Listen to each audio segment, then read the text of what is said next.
This is Democracy Now!, democracynow.org, the Quarantine Report. I'm Amy Goodman in New York City at the center of the pandemic, joined by my co-host Nermeen Sheikh, who's also here in New York, but staying at home to help stop community spread. Hi, Nermeen. Hi, Amy, and welcome to our listeners and viewers around the country and around the world. Well, I certainly, Nermeen, can't wait until you're sitting right next to me and we can do this show together here. Either. But right now, we're going to turn directly to Bangladesh. The most powerful storm to hit Bangladesh and India in 20 years made landfall Wednesday, displacing 3 million people and killing at least 20 as COVID-19 cases in the region continue to rise. Cyclone Amphan flooded streets and destroyed homes with more than 100-mile-per-hour winds throughout the night. The storm weakened as it traveled across the coast of Bangladesh, but still unleashed heavy wind and rains on Cox's Bazar, the world's largest refugee camp that's home to 1 million Rohingya refugees living in crowded and often unsanitary conditions. The climate change-fueled storm came just days after the first cases of COVID-19 were confirmed in Cox's Bazar. In a statement released last week, Dr. Sharmin Jahan, Save the Children's health director in Bangladesh, said, quote, "Now that the virus has entered the world's largest refugee settlement in Cox's Bazar, we're looking at the very real prospect that thousands of people may die from COVID-19. There are only an estimated 2,000 ventilators in all of Bangladesh, serving a population of 160 million. In the Rohingya refugee camps, home to nearly 1 million people, there are no intensive care beds at this moment," she said.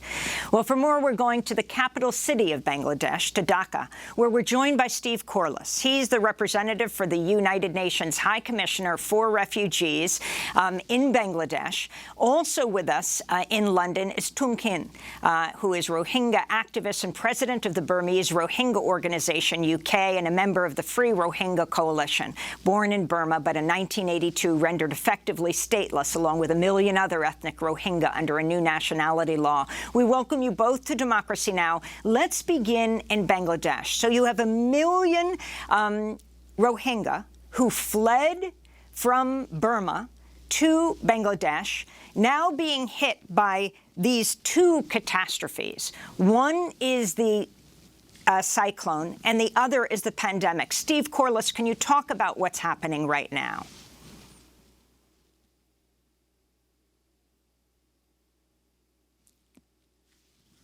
Steve, can you hear me? Okay, we'll try to go to Steve. No, I think, is it better now? Yes, Steve, we hear you. Steven Corliss, okay, I'm so thanks so sorry much for joining us. Can you respond to what's happening right now in Bangladesh? Yeah, so as you said very well, I think it was an emergency with another emergency layered on top of it. And I think we've been quite fortunate in the last 24 hours that the impact of the cyclone on the camp was limited. It passed quite far to the west. Catastrophic impacts for Indians and Bangladeshis living in that region. But only in the camp we experienced limited flooding, the destruction of maybe 100 shelters, and the displacement of 400 people. So we were well able to respond to it. But now we have to get back to the hard business of responding to the COVID-19 pandemic.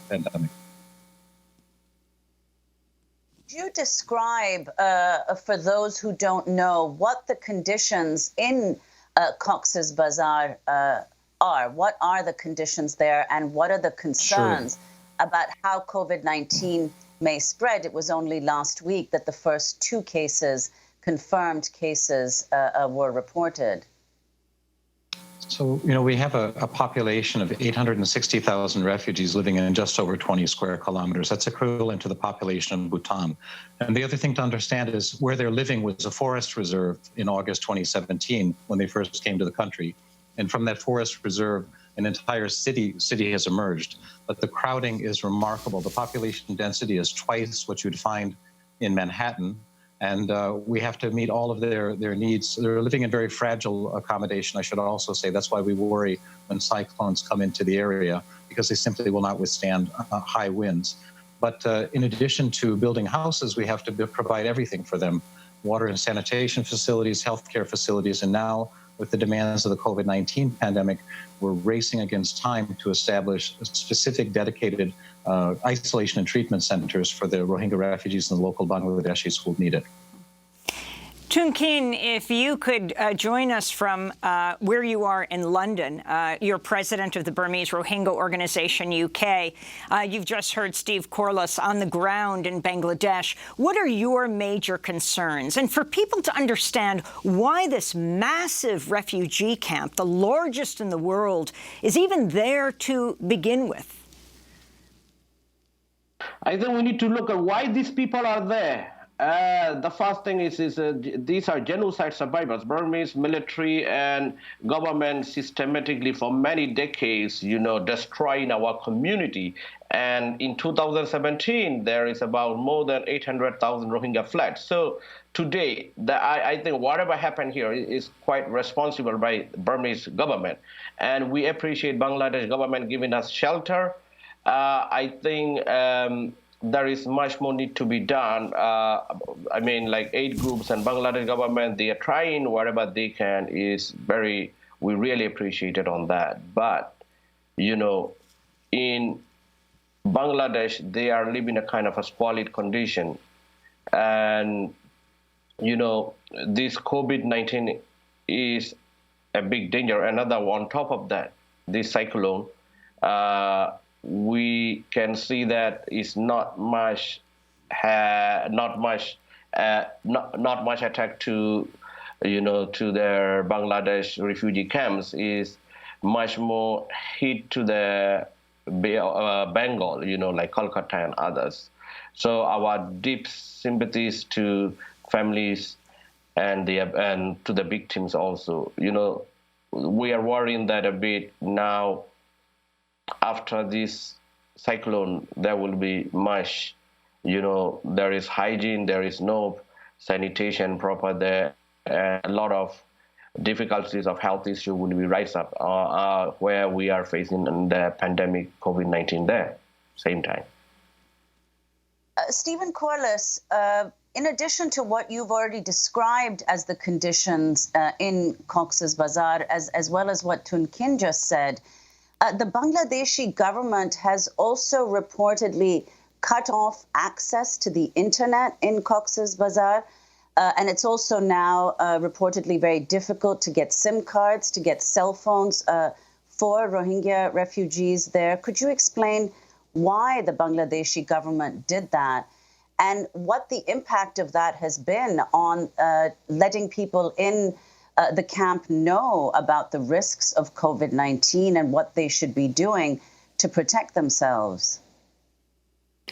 Thank you. Thank you for the question. The Bangladeshi government explains the basis for the policy as security concerns relating to the cross-border drugs trafficking trade and other factors in the camp. But it does create difficulties for the humanitarian operation and also for the Rohingya refugees on the ground. During a cyclone, for example, we need to be able to communicate with our teams in the field. We also need the refugees, who are actually the backbone of the humanitarian response. Refugee volunteers do virtually everything, particularly in a crisis situation. They dig out people who are caught in landslides.